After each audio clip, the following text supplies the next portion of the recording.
Hey, BC here for BC Nephro. Thanks for watching. I'm Dr. Brian Cronin, board-certified nephrologist and clinical specialist in hypertension. Today's topic, lupus nephritis, an overview, specifically the classes of lupus nephritis. Now, there are 6 classes of lupus nephritis. It's a pathological classification. Classes 1 through 4 have progressively severe glomerular inflammation. Classes 5 and 6 are a bit different. We're going to go through the classes and the clinical manifestations associated with each class.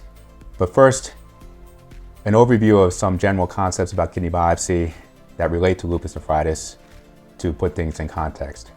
Now, kidney biopsy has light microscopy, immunofluorescence, and electron microscopy. On light microscopy, of course, these are glomerulonephritis, glomerular diseases, so you're going to be looking at the glomeruli, but one of the best predictors of renal prognosis is actually the degree of scarring in the tubular interstitium. The degree of interstitial fibrosis and tubular atrophy, referred to as IFTA. If there is a high degree of these things, that indicates a high degree of chronicity, irreversibility, and portends a poor renal prognosis. Now, on the immunofluorescence, numerous immunoglobulins and other factors are stained for. Some of the basic things on immunofluorescence are immunoglobulins. There's 3 immunoglobulins that are stained for: IgA, IgG, and IgM, and there's 2 complement factors, C3 and C1q. In lupus nephritis, typically all 5 of these will have positive staining. It's referred to as a full house, just like in a poker hand, 3 of one and 2 of the other, full house staining on immunofluorescence. Then on electron microscopy, there will be deposits. These are the immune complexes, and the location of the immune complexes has clinical significance. The immune complexes can be in the mesangium. These are associated with glomerulonephritis, but it typically is less severe. The immune complexes also can be in the capillary loop, in the subendothelial portion of the capillary loop, and this is associated with more severe glomerular inflammation and a more severe clinical picture. And the other place the immune complexes deposits can be located is in the subepithelial portion of the capillary loop, and this is associated with membranous nephropathy, less inflammation but more proteinuria, nephrotic type picture. Now let's get into the classes. Class 1 is called minimal mesangial. In class 1 lupus nephritis, the light microscopy will be essentially normal. The immune complexes, there will be some immune complexes in the mesangial component. And clinically, there's going to be very little findings. The GFR and urinalysis will be normal. There may be some mild proteinuria. Most of these patients are not going to be biopsied because there's no clinical indication for renal biopsy and there's a good renal prognosis. Class 2 is called mesangial proliferative. For this, light microscopy will show mesangial hypercellularity or expansion. The immune complexes will predominantly be in the mesangial space, although there may be a few subendothelial and subepithelial immune complexes. This is going to be associated with an abnormal urinalysis, most often microscopic hematuria and proteinuria, but the kidney function GFR will be preserved, and this also is associated with a good renal prognosis. Class 3 and Class 4 have more severe glomerular inflammation, and they're mainly distinguished by the percent of glomeruli involved. Class 3 is focal proliferative, which means less than 50% of the glomeruli involved.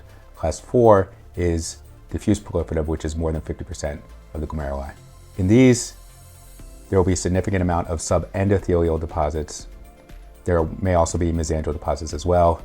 The light microscopy is going to show more severe glomerular inflammation in the capillary loop. In Class 4 diffuse proliferative, there also may be crescents present. The clinical findings of these are going to be a nephritic picture with hematuria and proteinuria, likely associated with a decreased GFR, particularly in Class 4, where the decrease in GFR may be acute or subacute. Class 5 is different. It is membranous lupus nephritis. The light microscopy is going to show thickening of the capillary loops, which is the immune complexes, but there's not going to be glomerular inflammation. On light microscopy, there's a special stain called a silver stain, which shows the characteristic spikes, which is evidence of these immune complexes. On electron microscopy, the immune complexes are going to be predominantly subepithelial.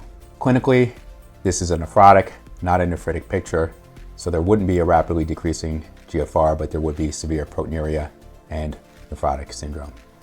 Immunofluorescence for this can show some different antibodies. The majority of primary idiopathic membranous nephropathy stain for phospholipase A2 receptor antibody. This will be negative in the lupus version of membranous nephropathy. What you may see is some positivity for other antibodies. There's something called exostosin 1 and 2, which may be positive in 30% of cases of membranous lupus, and there's some other antibodies that may be positive in a lesser number of these patients. The thing about class 5 is it may be combined with one of the other classes, so you may have class 3 and 5 or class 4 and 5 in a mixed nephritic and nephrotic picture. Class 6 is advanced sclerosis. This is going to show scarring, burnt out glomerulonephritis from prior inflammation. The majority of the glomeruli, which should be globally sclerosed, more than 90%, and there will be a high degree of interstitial fibrosis and tubular atrophy. This will present as progressive chronic kidney disease with a slowly decreasing GFR. There likely will be proteinuria, but not an active urine sediment.